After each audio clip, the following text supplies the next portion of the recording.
An A-list veteran actor, Hwang Jung-min, who plays himself in this film, has won every major award and captured the nation's heart. Everyone knows and loves him. After attending a press conference for his newly released award-winning box office sensation film, he tells his agent that he will skip the celebration party because he doesn't feel well. His agent jokingly assumes that Hwang wants to go somewhere nice. Well, you know what I mean, while his wife is away from home. He laughs at the joke and scolds him, as he only wants to enjoy freedom alone at his house while his wife is away, then tells his agent to go back to enjoy the celebration party. As Hwang enters his car, his agent reminds him about tomorrow's interview at noon. Someone seems to be following him secretly. A fan? Paparazzi? Hwang stops and parks his car at a minimarket near his house. It seems like he knows the shopkeeper well. He often parks his car there and leaves it to the shopkeeper. He is about to walk home after taking his medicine, but something catches his attention. The shopkeeper is reading recent news about the kidnapping of a cafe owner and his part-time worker. The police have found the mutilated body of the cafe owner, but they haven't found the part-time worker yet. Hwang believes that the police will find her soon. Outside the minimarket, he sees 3 unknown men playing with his car. They look like a fan at first but quickly become rude to him. After having a pretty heated argument, they leave Hwang alone. As he walks home, he notices that he left his key at the minimarket. But suddenly, a box truck stops right beside him. 2 masked men get out and try to kidnap him. He struggles to fight back and fails. Who are they? And what will happen to Hwang? When Hwang regains consciousness, he finds himself strapped to a chair. He sees another tied girl there. He remembers her as the part-time worker from the abduction news. The kidnappers play with him as it is not often getting a famous megastar as a hostage. It turns out there are 5 kidnappers, including the 3 men who harassed him at the parking lot earlier. Their leader is Choi Ki-won, a psychopathic maniac. Choi shows him the video of when they killed the cafe owner because he couldn't get them the money they asked for. When they are about to kill the girl, Hwang stops them and tells them that he is willing to pay for her too. He offers them $500,000 for them both. Choi becomes furious because he knows that Hwang has more money than that. But Hwang convinced them that the bank has a daily withdrawal limit, and if they wait too long, the other will notice that they are missing. Choi seems to be convinced by Hwang's reasoning and leaves him alone for now. Meanwhile, the police still don't know about Hwang's kidnapping. They managed to catch an accomplice of the first kidnapping. But it turns out that he only sold a truck to the kidnappers. One of the kidnappers, Yong-tae, is a hard fan of Hwang. He is a bit mentally challenged. Suddenly, Yeon Dong-hoon and the other kidnapper enter the room. He asks Hwang about his OTP card to wire the money. Hwang tells them that he left it at his house and tells them to go there. At first, they are angry, but Hwang convinces them to go to his house as no one is at home anyway. The kidnappers don't have any choice, so Choi brings their muscle, Go Young Rock, to check Hwang's house while the others stay there. Before they leave, they prepare something, some kind of concoction with nails and wire. Choi tells the other to kill them if he is not back by 10 p.m. tonight. Meanwhile, the police find out the identity of Choi. He was a bit famous back when he served his time at the prison. Back at the hideout, Yong-tae is distracted when the only female team member, Sebyul, is having fun with Dong-hoon in their room. As the room is clear, Hwang and the girl can talk to each other for a bit now. She thanks him for saving her. Hwang notices that there is a piece of broken glass on the floor. He tells her to kick it to him. At first, the girl is scared, but Hwang manages to persuade her. She kicks it too far, so Hwang struggles to pick it up and tips over. After finishing boinking Dong-hoon, Byul goes to the room to check on Hwang. But fortunately, with some acrobatic shit, he manages to get himself back up and get the glass shard. What a close call. Hwang is supposed to have an interview that day. He convinces Dong-hoon to let him call his agent to let him know he can't be there so he will not be suspicious. I don't know if Huang's acting skill is godlike or the kidnappers are just a bunch of idiots, but he manages to convince them anyway. His agent declines the call because he isn't familiar with the number, so he calls a fellow actor. He slips a cryptic message while talking, but the kidnappers are too dumb to understand. Later, when talking with the mentally challenged Yongtae, he begs him to buy him medicine as he has a heart problem and is struggling to breathe.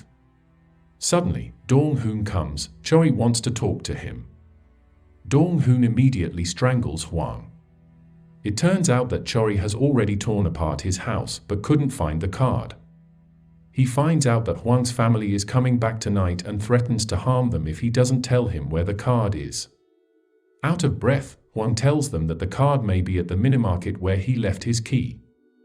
Huang's agent suddenly appears at the door, so Choi immediately gets out of there. When his agent comes inside, he sees the house messed up. Sensing something wrong, he immediately calls the police. They see the CCTV footage and confirm that Choi is at the scene. Back at the hideout, Yongtae rushes to Byul and Dong-hoon, who are having their lovey-dovey time, to notify them about Huang's condition that just got worse. He is out of breath, drooling from his mouth, and even wetting his own pants.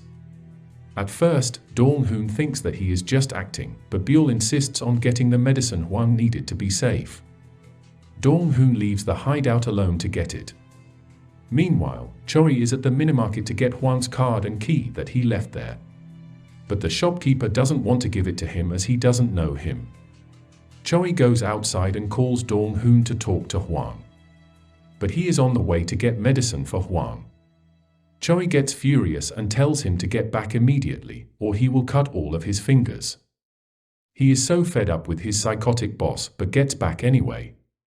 Choi goes back to the store, beats up the store owner, and gets Huang's key. Huang now seems to be unresponsive, so Yongtae becomes panicked and unties him.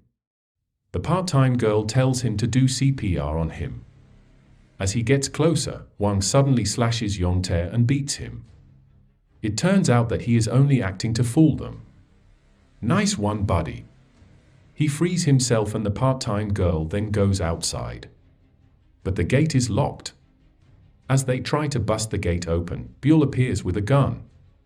Dong-hoon is coming from afar.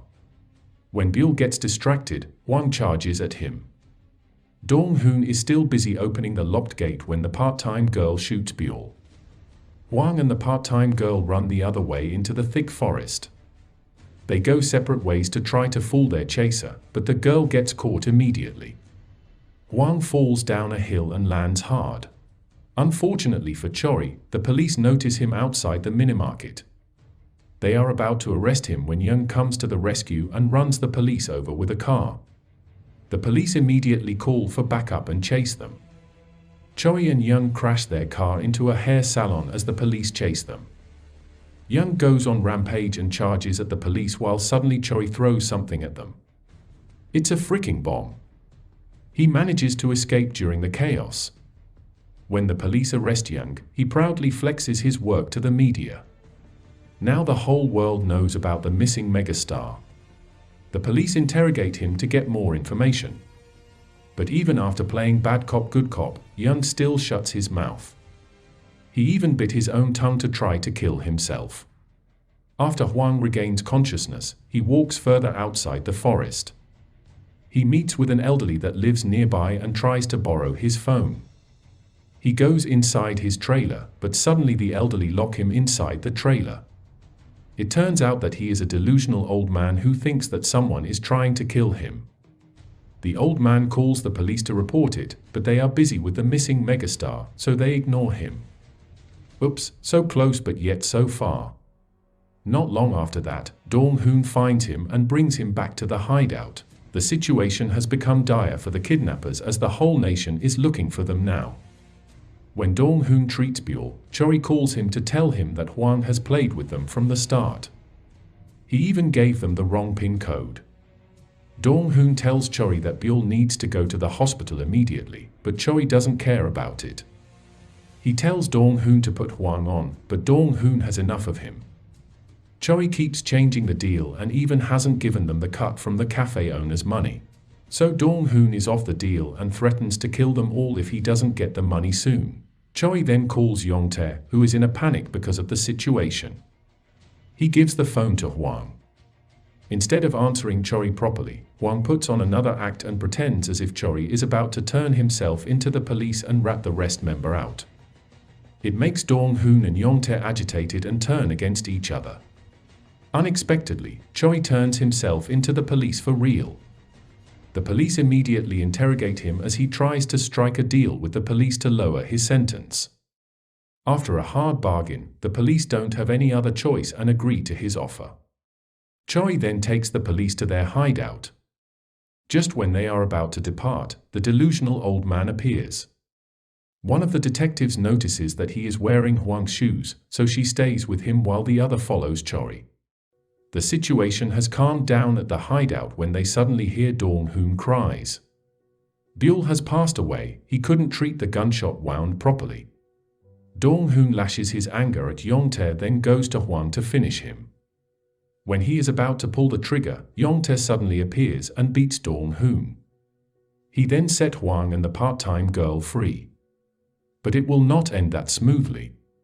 Dong-hoon suddenly shoots him from the back. The gunshot hit the power box, so Hwang and the girl are able to hide in the dark. Meanwhile, the police have arrived at the hideout.